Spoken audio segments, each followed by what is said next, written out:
tragedi Cimareme pada dasarnya bermula dari kebijakan pangan dan ditetapkan oleh pemerintah kolonial di Bandung, Jawa Barat pada 12 Maret 1919. Untuk memenuhi kebutuhan beras dalam pendistribusian khususnya keluar Jawa, pemerintah memutuskan untuk memobilisasi pembelian beras dari petani. Untuk melaksanakan peraturan tersebut, Wedana Leles memerintahkan kepada seluruh petani di wilayahnya untuk menjual beras sebanyak yang dibutuhkan kepada pemerintah. Tidak ada petani yang mengeluh kecuali Haji Hasan yang memprotes Wedana dan Lurah Cikendal. Tanggapan Haji Hasan membuat para pejabat ini geram dan mereka mengancam akan membawa kasus ini ke pejabat pemerintah yang lebih tinggi. Mereka juga mengancam Haji Hasan dengan membawa pasukan tentara untuk menyita semua kekayaannya.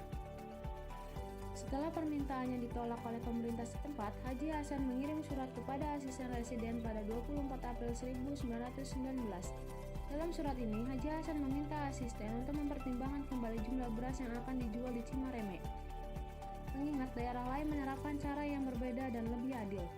Ia juga mempertanyakan apakah peraturan yang diterapkan di Cimareme dan sanksi jika menolaknya, seperti yang disebutkan pejabat setempat, benar-benar merupakan kebijakan pemerintah. Sementara itu, Wedana mendapatkan informasi dari sekretarisnya bahwa Haji Hasan tidak mengubah pendapatnya. Ia juga mendengar bahwa Haji Hasan telah mengerahkan pengikutnya dan mengumpulkan senjata untuk melawan pemerintah yang akan menyita beras miliknya. Oleh karena itu, ia mengirim surat pada tanggal 25 Juni 1919 kepada Bupati Garut untuk mengkonfirmasi hal ini. Berdasarkan laporan itu, pada tanggal 3 Juli 1919, asisten residen memutuskan untuk menangkap Haji Hasan keesokan harinya dengan bantuan pasukan polisi dari Tasikmalaya. Haji Hasan dan para pengikutnya mulai memakai jimat yang diyakini dapat meningkatkan keberanian mereka dan untuk melindungi tubuh mereka dari senjata. Haji Hasan juga membagikan kain putih yang berfungsi sebagai kain kafan yang akan digunakan untuk upacara pemakaman jika ada yang meninggal dalam perjuangan. Karena pada saat itu bertepatan dengan bulan Ramadan, dengan didukung momen seperti ini sangat bagus untuk membangkitkan semangat umat Islam dalam menyebarluaskan gagasan perang sabil.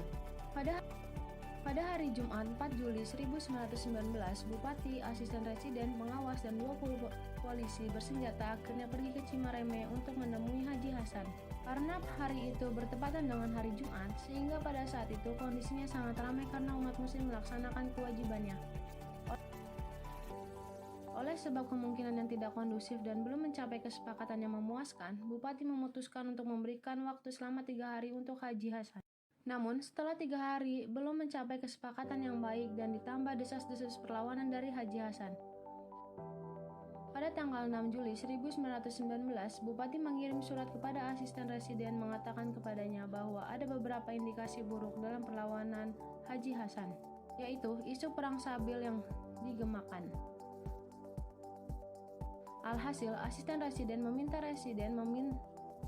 bantuan militer kepada Pangdam Cimahi, Bandung.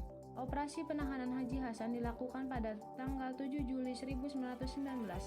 Rombongan ini didukung oleh pasukan polisi di bawah Komandan Raes dan dari Residen Pariangan yang didukung oleh tentara di bawah Komando Mayor Vanderby.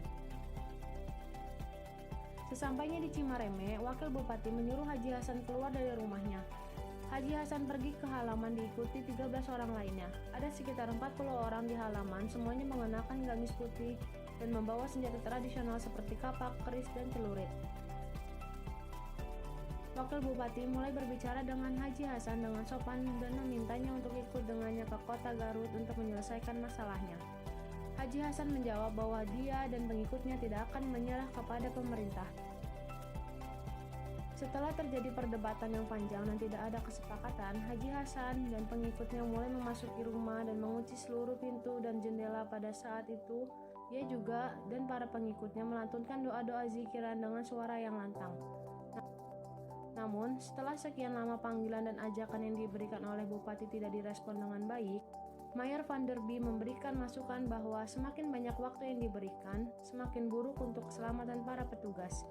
Akhirnya, Presiden memerintahkan komandan untuk menangkap mereka dengan cara apapun yang diperlukan termasuk jika perlu menggunakan senjata api. Sebagai peringatan, polisi menembakkan senjata kepada atap rumah. Hal ini malah membuat lantunan zikir semakin terdengar keras. Setelah tembakan kedua dilontarkan bersamaan dengan tembakan membabi buta ke arah rumah, suasana di sana menjadi hening seketika dan terdengar suara tangisan anak-anak dan wanita.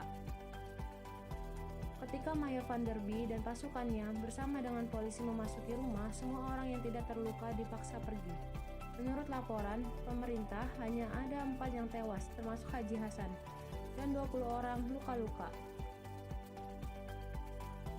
Semua korban ditemukan memegang belati dan jimat di tubuh mereka.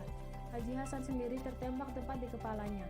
Namun, ada juga catatan lain yang mengatakan terdapat 7 orang tewas, yang mana tubuh para korban dibawa oleh tentara lalu dibakar dan tempat pemakamannya tidak diketahui sampai saat ini. Hal ini dilakukan oleh pemerintah sebagai contoh agar tidak terjadi lagi perlawanan yang dilakukan masyarakat terhadap pemerintah kolonial.